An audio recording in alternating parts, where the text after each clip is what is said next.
अब दोस्तों आगे बढ़ने से पहले इस वीडियो क्लिप को ध्यान से देखो। It's open. It's open. I don't go out on dates with guys who don't open the door for me. Really? Really? Seriously? Yes. Oh man. No, he didn't. तो दोस्तों आपने देखा कि कैसे एक लड़के ने लड़की के मुंह के ऊपर उसे इग्नोर कर दिया क्योंकि वो लड़की लड़के के सामने खुद को सुपीरियर दिखा रही थी। अब इस वीडियो को देखकर आप में से कईयों के मिक्स रिएक्शन होंगे कि ऐसा करना बिल्कुल सही है भाई, वहीं कुछ कहेंगे कि ऐसा करना दरअसल गलत है। लेकिन दोस्तों क्या आपको पता है कि एक हाई वैल्यू मैन हमेशा खुद को सुपीरियर दिखाने वाले लोगों के साथ कुछ ऐसा ही करता है, लेकिन इसके बाद भी पूरी दुनिया उन्हें अप्रिशिएट करती है। और भाई साहब लड़कियां तो इनके पीछे पागल रहती है। लेकिन यहाँ पे सवाल ये आता है कि आखिरकार वो ऐसा करते क्यों हैं और क्यों हाई वैल्यू मैन के द्वारा इग्नोर किए जाने के बाद भी लड़कियां उनके ही पीछे पागल क्यों रहती है। आखिर ऐसी कौन सी साइकोलॉजी, ऐसा कौन सा रहस्य छुपा है इस इग्नोर करने के पीछे, ये सारी सच्चाई को आज हम बारीकी से एक्सप्लोर करेंगे। तो मेरे साथ इस वीडियो के अंत तक बने रहे। So hey beautiful people, welcome to Fundoo programming. मैं हूँ आपका दोस्त फंडू बॉय।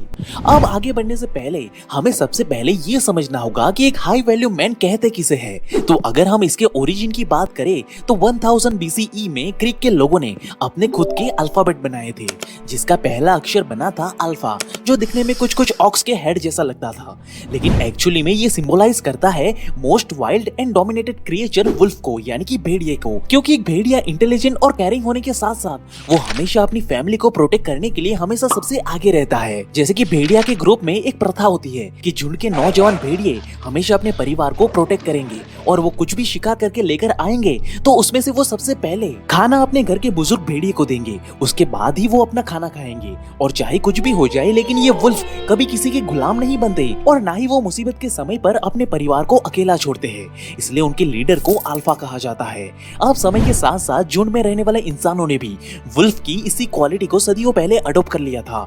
इसलिए झुंड या सोसाइटी में रहने वाला एक ऐसा मर्द जो अपनी लाइफ की रिस्पॉन्सिबिलिटी खुद उठाने की ताकत रखता है, साथ ही वो खुद में इतना powerful, intelligent, confident and value and ethics से भरा हुआ होता है कि पूरी सोसाइटी उनकी ही तरह बनना चाहती है, तो उसे सही मायने में एक अल्फा मेल या हाई वैल्यू मैन के नाम से दुनिया जानने लगती है।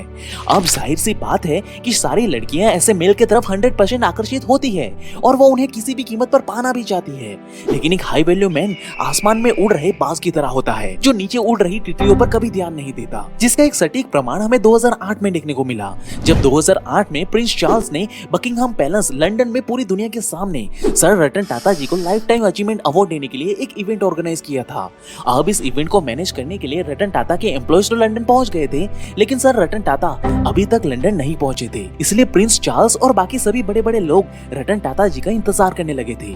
तभी रतन टाटा जी ने इंडिया से अपने एम्प्लॉयज को कॉल किया और बताया कि टेंगो और टीटो की तबीयत अचानक से खराब हो गई है, तो मैं आज नहीं आ पाऊंगा और ये बात तुम प्रिंस को बता देना। अब ये सुनकर उस एम्प्लॉय के तो होश ही उड़ गए और उसने हकलाते हुए कहा कि सर वो तो सिर्फ आपके डॉग्स हैं और आप उनके लिए प्रिंस चार्ल्स के इवेंट्स में जाने के लिए कैसे मना कर सकते हो।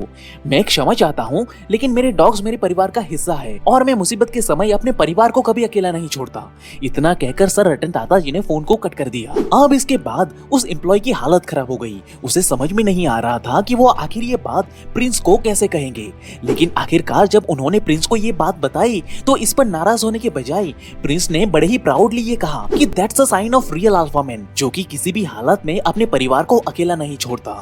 अब दोस्तों इसी सिचुएशन में अगर कोई और इंसान होता तो वो शायद अपने डॉग्स को किसी अच्छे हॉस्पिटल में एडमिट करके खुद प्रिंस चार्ल्स के पास लंदन चला गया होता, लेकिन सर रतन टाटा जी ने ऐसा बिल्कुल नहीं किया, जो ये प्रूव करता है कि वो एक रियल हाई वैल्यू मैन है और इसीलिए पूरी दुनिया सर रतन टाटा जी को दिल से रिस्पेक्ट भी करती है। यानी कि जब बात अपने परिवार की आती है तब ये हाई वैल्यू मैन लड़की तो क्या किसी राजा महाराजा को भी इग्नोर करने से पीछे नहीं हटते। लेकिन अगर मैं आपसे कहूं कि एक हाई वैल्यू मैन हमेशा खुद की इंपोर्टेंस एंड नीड को सबसे पहले रखता है, तो शायद से आप कहोगे कि यार फिर तो एक हाई वैल्यू मैन सेल्फिश होता है। अब इस पॉइंट पर आप पूरी तरह गलत नहीं हो, लेकिन आपको यहाँ पे ये भी समझना होगा कि आखिर में एक हाई वैल्यू मैन ऐसा करता क्यों है। तो इसे आप ऐसे समझ सकते हो कि एक हाई वैल्यू मैन पानी में चलने वाले एक जहाज के कैप्टन की तरह होता है, जिस जहाज में करीब करीब 1000 लोग बैठे हुए हैं, जिसे सही सलामत अपने मंजिल तक लेकर जाने की पूरी जिम्मेदारी एक कैप्टन की होती है। इसलिए एक कैप्टन को ये पहले से पता होता है कि आखिर उसे कितने समय में अपने कौन से डेस्टिनेशन तक कैसे पहुंचना है।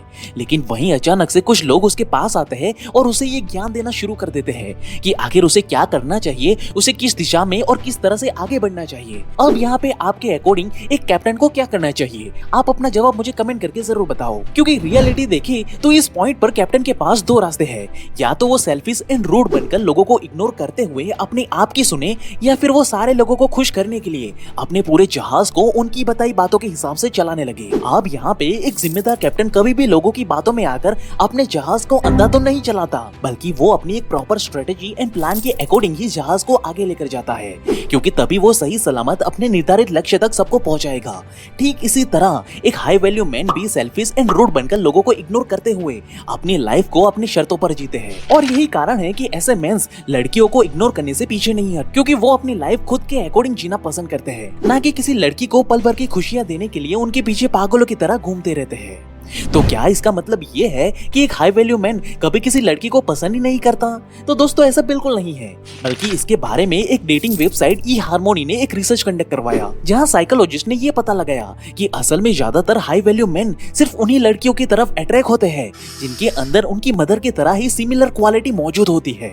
यानी कि अगर किसी हाई वैल्यू मैन की मदर काइंड नेचर वाली स्ट्रॉन्ग वैल्यू के साथ लोगों की रिस्पेक्ट करती है, तब ऐसे केस में उस वुमन का बेटा भी अपने लिए ऐसे ही लड़के तलाश करता है जिसमें ये सारी क्वालिटी मौजूद होती है। जिसके बारे में रेचल लेआउट, जो खुद एक रिलेशनशिप एक्सपर्ट है, वो ये बताते हैं कि जब एक बच्चा अपनी मदर को देखकर बड़ा होता है तो तब एक्चुअली में उस बच्चे को अपनी मदर से प्यार हो जाता है। और जब वो ये देखता है कि उसकी मदर कैसे अपने पूरे घर को अच्छे से मैनेज कर लेती है, तब ऐसे मैन के लिए उसकी मदर ही एक आइडियल वुमन बन जाती है। जिसके बाद जब ऐसे हाई वैल्यू मैन ऐसी लड़कियों के टच में आते हैं जिनके अंदर उनकी मदर की तरह ही सारी क्वालिटी मौजूद होती है, तब इस केस में एक हाई वैल्यू मैन तुरंत ही ऐसी लड़की की तरफ अट्रैक्ट हो जाते हैं। लेकिन वहीं दूसरी तरफ वो बाकी लड़कियों को जरा भी भाव नहीं देते। लेकिन इस बीच में इग्नोर करने का सबसे बड़ा रीजन रिसर्चर्स को ये मिला कि high value man are mostly goal oriented. अब यूनिवर्सिटी ऑफ लिसेस्टर के रिसर्चर्स ने एक रिसर्च कंडक्ट किया, जहां उन्होंने 109 लोगों को रैंडमली 3 ग्रुप में बांट दिया और सबको एक एक टास्क दिया, जिस टास्क में उन्हें बस कुछ नंबर्स को सही सही तरीके से ऐड करना था।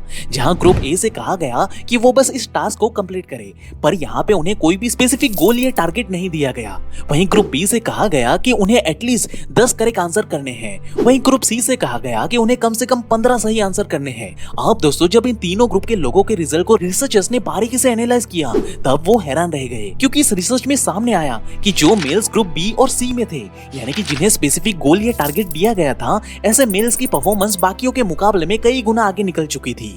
जिसके बारे में रिसर्च लीड सैमुअल स्मिथर्स ये बताते हैं कि जब हाई वैल्यू मैन के सामने उनका गोल क्लियर होता है, तब ऐसे मैन अपने गोल को अचीव करने के लिए पूरी तरह फोकस हो जाते हैं। और ये फोकस इतना ज्यादा स्ट्रॉन्ग होता है कि ऐसे मैन जो चाहते हैं वो पूरी डोमिनेशन के साथ बड़ी ही आसानी से अचीव कर लेते हैं। लेकिन ऐसे सिचुएशन में ये हाई वैल्यू मैन लड़कियों के मामले में बहुत ही सख्त हो जाते हैं, क्योंकि वो तब तक किसी लड़की को घास नहीं डालते जब तक कि उनका गोल पूरा ना हो जाए। वहीं हाई वैल्यू मैन के मिस्टीरियस माइंडसेट को बारीकी से समझने के लिए एरिन विंचर्स ने अपने कलीग के साथ मिलकर एक स्टडी कंडक्ट किया, जहां रिसर्चर्स ने 47 लड़कियों को ये बताया कि उनके रिसर्च के मुताबिक काफी दिन से कुछ लड़के आपके फेसबुक प्रोफाइल को देख रहे हैं, जिनके साथ बारी बारी से बात करने पर हमने उन लड़कों को 3 कैटेगरी में डिवाइड किया है। जिसमें से फर्स्ट कैटेगरी में ऐसे लड़के हैं जो लड़कियों की प्रोफाइल को हाईएस्ट रेटिंग दे रहे थे, यानी कि ये उन लड़कों में से है जो आपको सच में प्यार करते हैं। वहीं दूसरी कैटेगरी में ऐसे लड़के हैं जो लड़कियों की प्रोफाइल को बस यूं ही देख रहे थे, यानी कि उन लड़कों के मन में लड़कियों को लेकर कोई खास फीलिंग नहीं है, वो तो बस यूं ही टाइम पास कर रहे हैं। लेकिन तीसरी कैटेगरी में कुछ लड़के ऐसे भी हैं जिन्होंने आपको हाईएस्ट रेटिंग तो दिया है, लेकिन इनके बारे में हमें ज्यादा पता नहीं है कि वो आपको सच में पसंद करते भी है या नहीं। तो अब आप बताइए कि आप इन तीनों में से कौन सी कैटेगरी के लड़कों को मिलना पसंद करेगी। अब यहाँ पे सबको यही लग रहा था कि लड़कियां पहली कैटेगरी के लड़कों से ही मिलना पसंद करेगी, क्योंकि भाई वो लड़के उनसे प्यार करते हैं।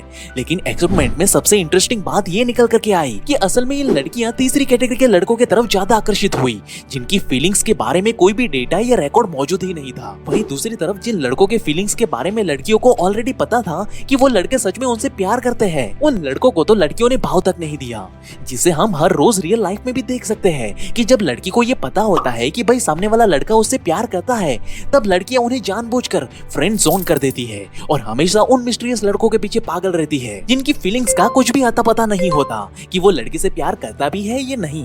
इसलिए एक हाई वैल्यू मैन हमेशा खुद को लड़कियों के सामने ज्यादा रिवील नहीं करता और अपनी पर्सनालिटी को मिस्टीरियस बना करके रखता है, जिसकी वजह से ही उनके द्वारा लड़कियों को 1000 बार इग्नोर किए जाने के बावजूद भी लड़कियां उनके पीछे ही पागल रहती है और हर कीमत पर ऐसे ही मिस्टीरियस लड़के को पाने की कोशिश करती है।